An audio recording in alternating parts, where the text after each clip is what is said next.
Assalamualaikum warahmatullahi wabarakatuh. Perkenalkan, nama saya Andika Rismatul Mutmainnah dari jurusan Psikologi Pendidikan dan Bimbingan, program studi Bimbingan dan Konseling Universitas Negeri Makassar dengan NIM 24040450010. Hari ini saya akan memaparkan materi saya mengenai masalah peserta didik, yaitu dampak kemalasan terhadap prestasi belajar peserta didik. Pengertian malas dalam Kamus Bahasa Indonesia, Besar Bahasa Indonesia, atau disebut dengan KBBI, adalah tidak mau bekerja atau mengerjakan sesuatu. Dan malas juga dapat diartikan sebagai kondisi di mana seseorang menghindari pekerjaan yang seharusnya dikerjakan dengan potensi energi yang dimiliki. Kemalasan adalah suatu faktor yang seringkali menghambat pencapaian peserta didik. Kemalasan dapat terlihat dari berbagai bentuk, seperti menunda-nunda tugas, kurangnya motivasi untuk belajar, dan ketidakdisiplinan dalam mengikuti kegiatan akademik. Dalam konteks pendidikan, kemalasan itu menjadi hambatan utama yang mempengaruhi hasil belajar siswa. Dampak negatif dari kemalasan tidak hanya terlihat dari nilai akademik, tetapi pembentukan karakter dan keterampilan yang dibutuhkan dalam kehidupan sehari-hari. Faktor yang menyebabkan kemalasan pada siswa disebabkan oleh dua faktor, yaitu faktor internal dan faktor eksternal. Faktor internal itu berasal dari diri siswa itu sendiri atau dari dalam individu. Umumnya, ketidakmampuan atau kurangnya minat peserta didik dalam belajar bisa muncul dari dalam diri mereka dan bisa disebabkan oleh kurangnya motivasi. Faktor motivasi ini mungkin terjadi karena peserta didik belum menyadari bahwa pentingnya itu belajar dan belum memiliki tujuan yang ingin dia capai melalui proses belajar.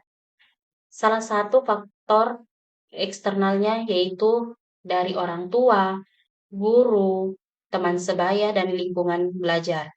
Salah satu faktor utama yang menyebabkan anak menjadi malas untuk belajar yaitu kurangnya dukungan dari orang tua dan terhadap pendidikan anak mereka.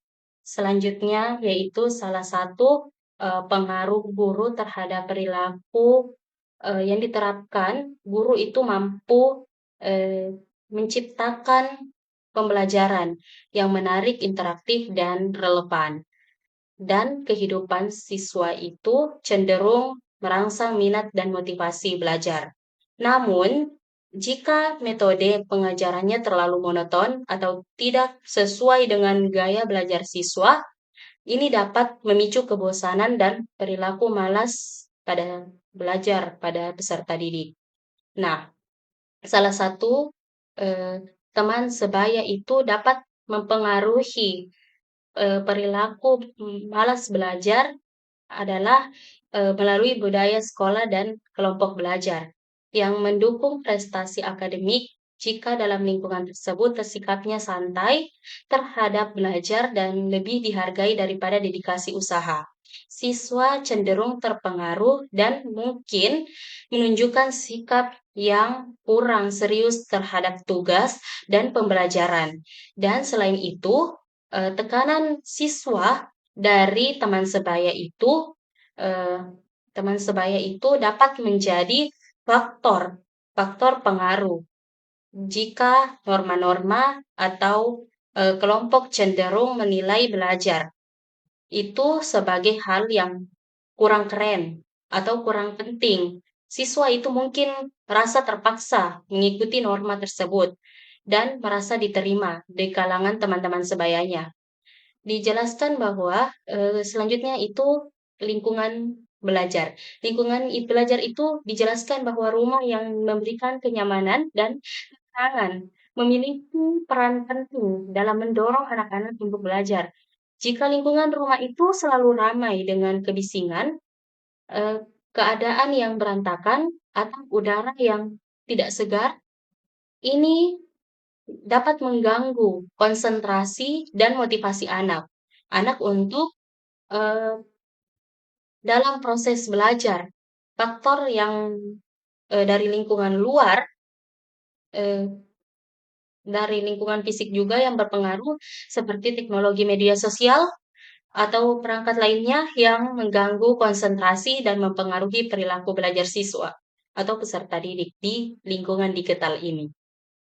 Adapun jenis kemalasan pada peserta didik yaitu kemalasan fisik atau kehadiran. Kemalasan fisik, kehadiran peserta didik itu merujuk pada kondisi di mana seorang peserta didik tidak aktif dalam belajar, mengajar baik di kelas maupun di luar kelas dan aktivitas pendidikan lainnya.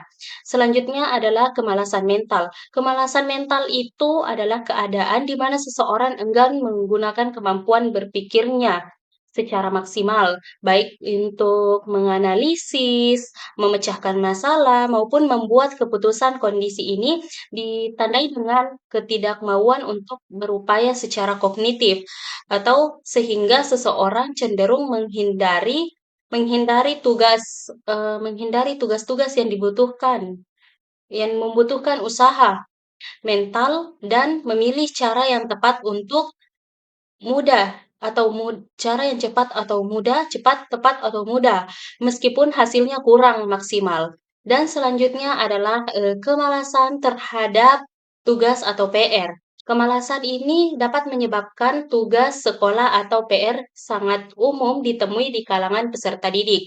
Nah, ini bisa dipengaruhi oleh kurangnya disiplin diri tanpa adanya kebiasaan untuk menyelesaikan pekerjaan tepat waktu. Peserta didik cenderung menunda-nunda dan akhirnya merasa terbebani dengan pekerjaan yang menumpuk. Selanjutnya yaitu kemalasan organisasi atau manajemen waktu. Dalam hal ini berkaitan dengan ketidakmampuan peserta didik untuk merencanakan dan mengelola waktu untuk belajar dengan baik. Faktor-faktor ini dipengaruhi antara lain tidak memiliki jadwal belajar yang teratur tanpa perencanaan waktu yang jelas. Peserta didik seringkali merasa bingung dan mengenai kapan mereka belajar dan kapan mereka beristirahat. Kurangnya kebiasaan positif itu dalam belajar, kemalasan dalam hal ini berkaitan dengan ketidakmampuan peserta didik dalam mengelola waktu belajar mereka. Selanjutnya yaitu kemalasan mencari bantuan.